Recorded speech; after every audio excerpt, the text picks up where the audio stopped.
Yung po palang tapon na water, magagamit po ba namin siya sa laundry station? Yes, ma'am, magagamit. Yung reject water na sinasabi niya, ma'am, pwede natin gawa ng tangke. Kasi may tangke naman nakasama na yung package natin. Yung reject water, ibabato natin sa laundry para magamit nyo rin panghugas. Pwede po panligo yun, sir, para sa mga staff. Kasi gusto namin sa Oo naman. Puputi yung mga staff mo, condition water yun. Sistema po natin sa water meter. For example, benta ng umaga, tapos benta ng hapon. Di-divide mo lang yun sa 20 kasi per liter ang compute natin sa metro. So, divide by 20 kasi 20 yung laman ng isang container. So, kung ilan yung magiging total nun, yun na yung dami ng container na nabenta mo.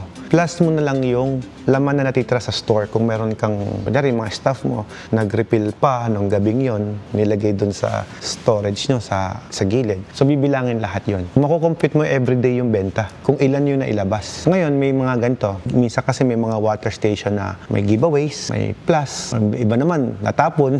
Siyempre, sa atin naman, basta may written report naman yung mga staff natin. For example, ate kasi nag-deliver si ganito, tumaob yung tubig pag preno niya.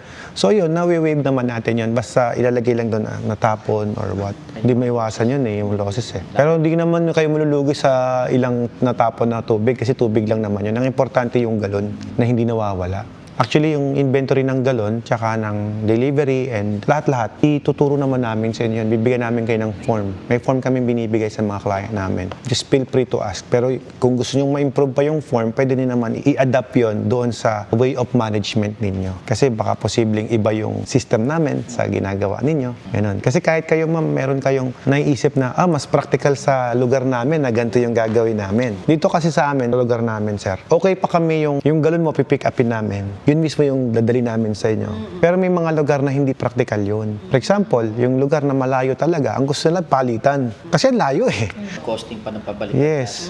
Pero sa amin kasi kita mo na naman, ang liit lang ng bayan namin. Mas maganda yung ganun actually. Mas premium yung service ng ganun. Kasi yung galon mo mismo, hygiene yun, kayo mismo gumagamit nun, yun yung naripilan namin, yun din yung babalik namin sa'yo. Kasi yung iba ganito, pinagtimplahan ng juice, pinag-inuman ng beer, ng alak, ibibigay sa'yo. Pag inom mo, ano ba? Pare, tagay. Ang juice pa naman, ang hirap tanggalin dyan sa bote na yan. Minsan, 2 linggo kong binababad dyan, mawala lang yung amoy. May nagbebenta ritong murang tubig, pero palitan tayo ng galon. Saka bulok na yung mga galon. Sa akin, mataas ang presyo ko, pero premium service. Kukunin ko yung galon mo, wait ka ng 2 hours, babalik ko yan din. Lagyan mo pa ng marking kung gusto mo. Yan mismo yung galon mo. Yung iba, ginalagyan ng ribbon yan. Tip ako sa inyo, alam niyo yung soldering iron? Tunawin mo na lang yung plastic niyan. Sulatin mo ng initial ng water station nyo. O para hindi siya matatanggal. Para yun mismo, para sa'yo yun. Pero kung gusto mo, ma'am, meron nabibiling paint na klase ng paint na yan na mahirap burahin. Pero yan kasi, hindi didikit ang pintura dyan. Kasi may diesel yan. So kung gusto mong dumikit talaga, i-torch mo yan. Painitin mo, i-torch mo siya. After mong ma-torch, saka mo dikitan ng paint. Ang hirap tanggalin yan. Kakapit na kasi yung pintura. Yes, mainit Sa'yo talaga yung galon. Oo, para sa'yo talaga yung galon. Pwede ka, ma'am, magpapabricate, ma'am, ng stamp. Alam mo yung ginagamit sa papel na ginaganon? Paggawa ka na lang ng very simple. Yung, di ba yung paid yung ginaganon? Paukit ka na lang ng tampad na personalized sa water station mo. Kahit yung mga ganito, malagyan mo ng label. Kasi ito, sir, yung ganyan kasi, pwede mo naman i-stamp ng pagganon yan Didikit na yung stamp dito. Issue kasi, sir, ang binabayaran mo lang dito yung plastic. Ito, ang mahal dito yung sticker, tsaka yung plastic. Pero yung laman, wala ng value.